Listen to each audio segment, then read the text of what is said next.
Hey everyone, so today I wanted to rank all of the FromSoftware games from my least favorite to my favorite.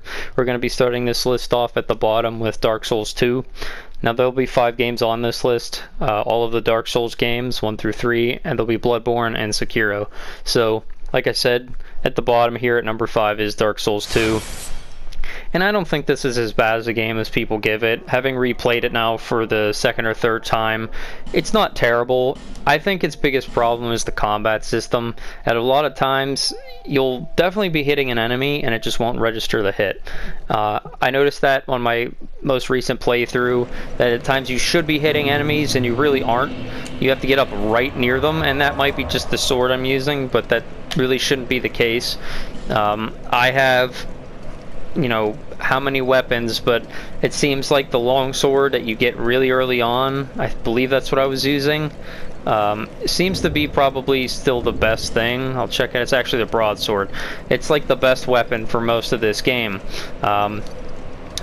Also, the one positive I do have to say is there is a giant number of areas in this game. It is definitely the largest Dark Souls. If you have the Scholar of the First Sin edition, which is, I'm pretty sure at this point, pretty much the only one you probably could get if you're playing on Xbox One or PlayStation 4. You have all these areas, and I haven't even been to all of them, but I have beaten Dark Souls 2, but you don't need to go to every area to beat the game. So there's some extra areas I haven't been here, and so there's a lot of different variety in terms of areas, and I think that's a good thing.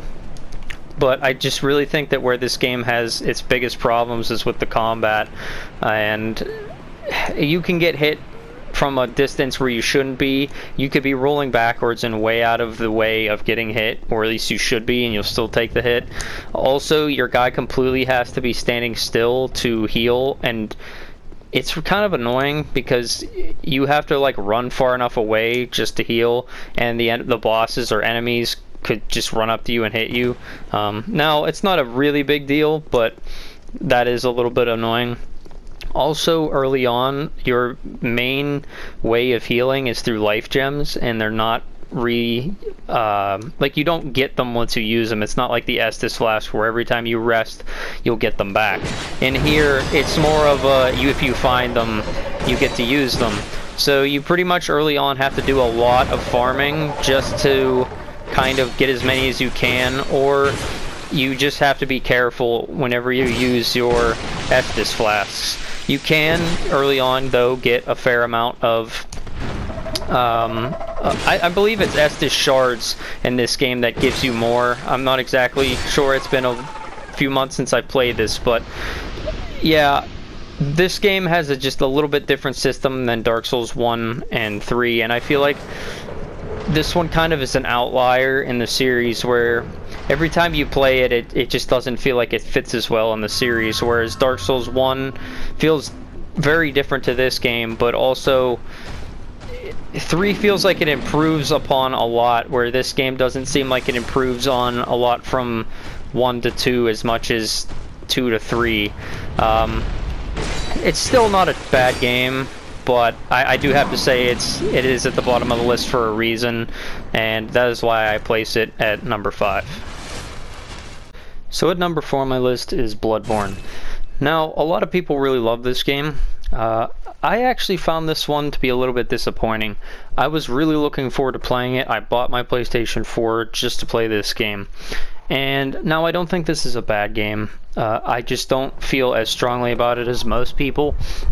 I think that it has a lot of good qualities, but I feel like everything good that this game did, Dark Souls 3 just kind of improved upon, and I would expect that. But having played Dark Souls 3 so many times before I played this, it wasn't, I guess, as enjoyable as I was hoping for. A lot of the enemies, though, in this game are very unique to this game.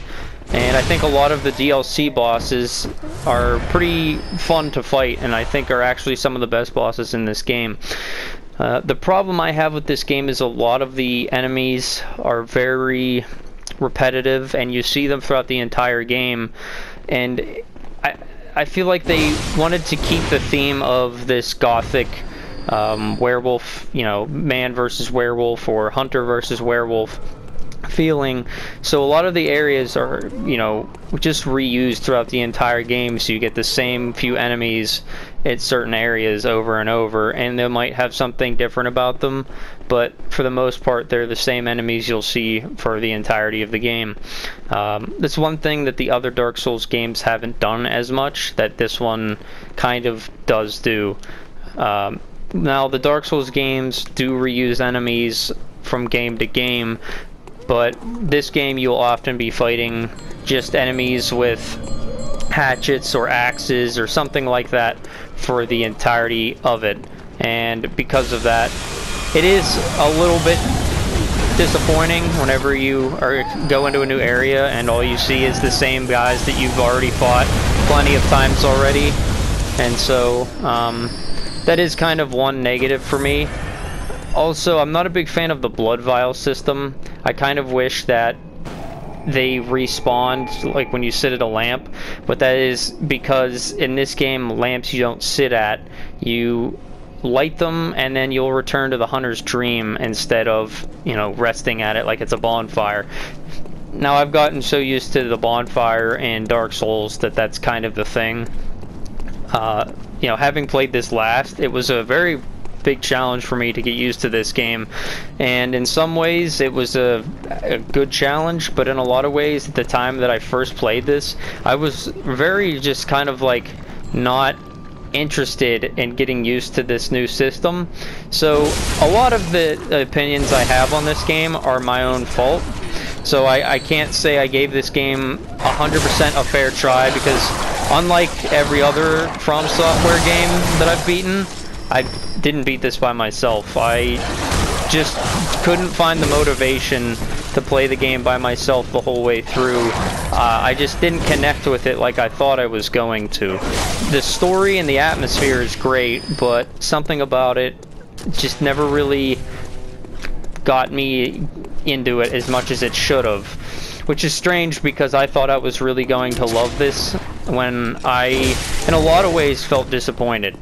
So, while this is still a really great game, and I think that this has some of the best qualities in the series, in a lot of ways I felt disappointed, and it does have the number 4 spot because of that.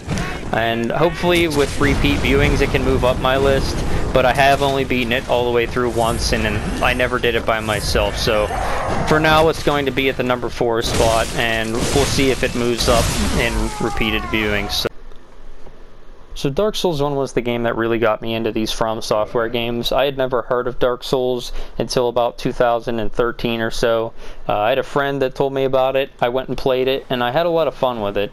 But the first time through, I was, you know, very challenged, and I thought it was a very difficult game, and I didn't appreciate it. And so I actually got rid of it before I beat it, and then it was free with Games with Gold later that year, and I ended up getting it again and played through it, and I had a lot of fun. And so ever since then, I've probably played through this game about once a year since then, maybe even 2 times. It is definitely a really good starting point for the series, and I know Demon Souls came before it. I've never played that one like I mentioned earlier, so I can't really say much about it, but from what I've been told, is it feels like it's just a, I guess a starter point for this game. And I think that the Dark Souls series, in some ways, this game does a lot of things best, and in some ways set the tone for what's to come. I think this game has the most diverse bosses and areas out of any of them. I really like how every area flows from one area to the next, and it feels natural. You feel like you go from a village to a rundown town to eventually, you know, you lead to a fortress that goes to a castle, and everything feels like it makes sense. Whereas Dark Souls 2, some of the areas don't feel like they connect from one to the next as well as this one. And I also think that this game has got some of the most iconic bosses in the series and very well-known enemies that, you know, such as the Mimic is where this game has come from, or that enemy has come from, was Dark Souls 1. And then some of the bosses such as Sif, Manus, Artorias, and probably the most famous is Ornstein and Smo. the duo that you fight in the Anne Orlando Castle. And even Dark Souls 3 has taken that area and kind of changed it a bit to kind of copy this game or pay homage to this game. And I think that this game, once you play it, you kind of really fall in love with the series and you'll want to play more games like it. And I do think that this game is a lot better than Dark Souls 2 mechanically, whereas that game is increased speed and combat. It's got a lot of issues, like I mentioned, where your sword won't connect or your spear won't connect, even though you can see it go right through an enemy. And this game has those issues at times on the original, but they did a lot better with the, I guess, updated remaster version that, you know, they've gone and fixed frame rate, they've fixed bugs and glitches, but even so, the original, I think, is probably still better than Dark Souls 2 Scholar of the First Sin. Dark Souls 2 has a lot of technical issues that really never got fixed, and this game they really did with the remaster improve a lot. So Dark Souls 1 is still a really good game, and I think you can go back and play it at any time and have just as much fun as you did on your first playthrough. And it's still challenging at times, and I still play it about, like I said, once a year and have tons of fun, and that's why it comes in at number 3. I don't think it's quite as good as Dark Souls 3, but I think it's better than Dark Souls 2, and I like it a little bit more than Bloodborne. So next at number 2 on my list is Dark Souls 3. So the third game in the series, I think, took everything what was great about Dark Souls 1, 2, and Bloodborne and kind of combined it, and you made this game. So there's a lot of great things that they took from 1, such as the diversity in areas and enemies, and they took the way that everything flows together really well from that game, from one area to the next. And they also took some things from 2 that were good, but they did remove a lot and kind of almost pretended like Dark Souls 2 didn't exist, and that may have been the best thing. And then Bloodborne, what they really did was they took the speed of the combat system and they implemented it into Dark Souls, because this series did kind of need a boost in the way everything moves, the roll speed, the attack speed. The game kind of did lack speed in its first 2 games, and I think that it added a greater challenge to bosses being faster, just because if they're faster, now you're faster, and you kind of have to adjust. And if you just go from 1, 2 to 3, you'll notice the speed is a lot faster in this game than any of the previous 2. Now I also think that what this game does a lot better is it just has a lot of different options of how you want to play, and I know all of them have that, but this one I think is the easiest for a new player to just pick up and start. And if you want to play as a sage or someone who uses magic, you could do it. If you want to be someone that runs around with a sword, you can do it. There's a lot of different options to this game that you can do as a first-time player, and I think anyone can pick this game up and just kind of have fun with it. I had a friend that he had never played any of them, that I kind of got him to try this one, and he did a lot better, I think, with this game than he would have if he had tried 2 or 1 or even Bloodborne, with how unforgiving that game can be at times. So this game I do think is probably the easiest in some respects of all the Dark Souls games, but also has some of the more challenging bosses, especially the DLC bosses. Personally, of any boss in the Dark Souls games, this game has the most challenging to me, and that's Dark Eater Midir. The way I play, it really adds a certain challenge level to that boss, and the equipment that I use against him really made me kind of struggle a lot, and I probably died to that boss more than any in probably any of the Dark Souls, Bloodborne, or Sekiro games. So yeah, I have really enjoyed the multiple playthroughs I've had of this game. There's really not too many negatives I have to say about it. I guess if I had to really pick it apart, is that at times it does seem to not repeat bosses, but repeat some things that you have already done in the previous games. Let's just go through areas, but it's not a really big deal, and they kind of change them enough that where you feel like you're not doing the same thing over again. So that's why it comes in at number 2. So coming in at the number 1 spot is Sekiro: Shadows Die Twice. And if you watched my recent playthrough of this game, you would have realized how quickly I fell in love with it. This isn't just the best FromSoftware game to me, but this is one of the best games I feel as if I've ever played. It is so fun. I could play it right now again for the 5th time. I beat it 4 times so quickly. My first playthrough obviously took the longest because I didn't know what to expect. But then I played through again, beat it, and got all 4 endings. I did all of the trophies, I got it platinumed, and I had a lot of fun doing it. And rarely do I really want to put the effort in to platinum a game, but I just really just never wanted to stop playing this. Whereas some other games, I'll beat them once and be like, you know, I'm fine, I can come back to it, and I usually don't.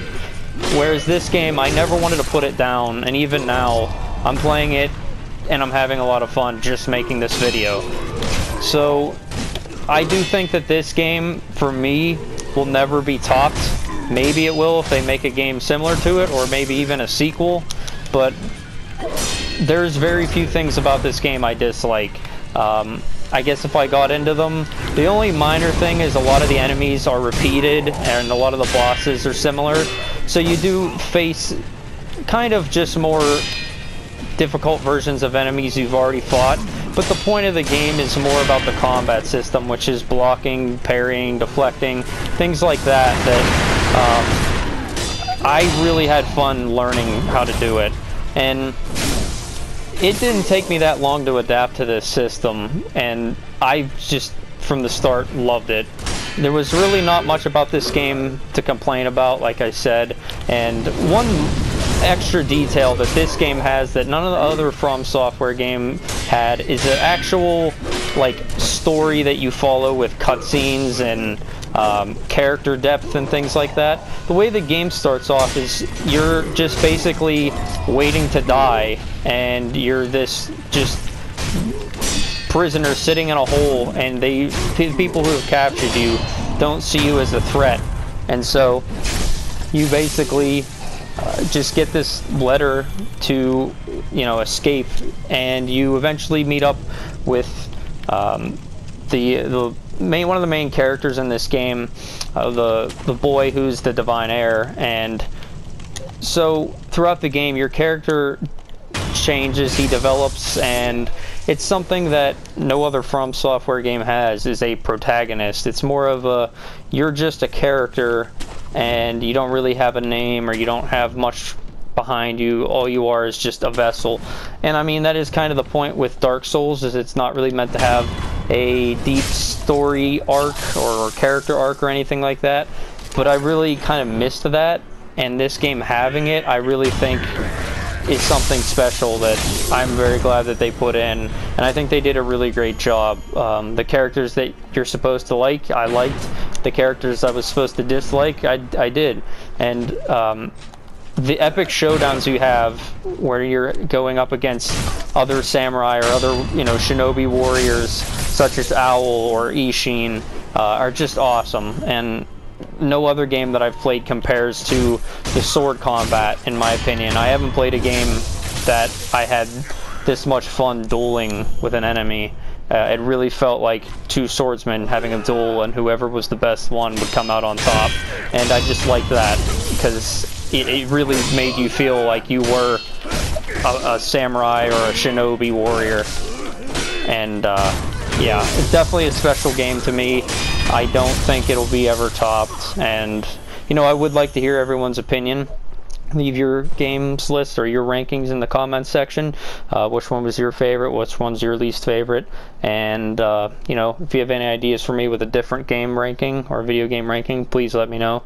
If I can do it, I'll think about it and I'll give it a try. And so I appreciate everyone watching this, and I will talk to you next time. Bye.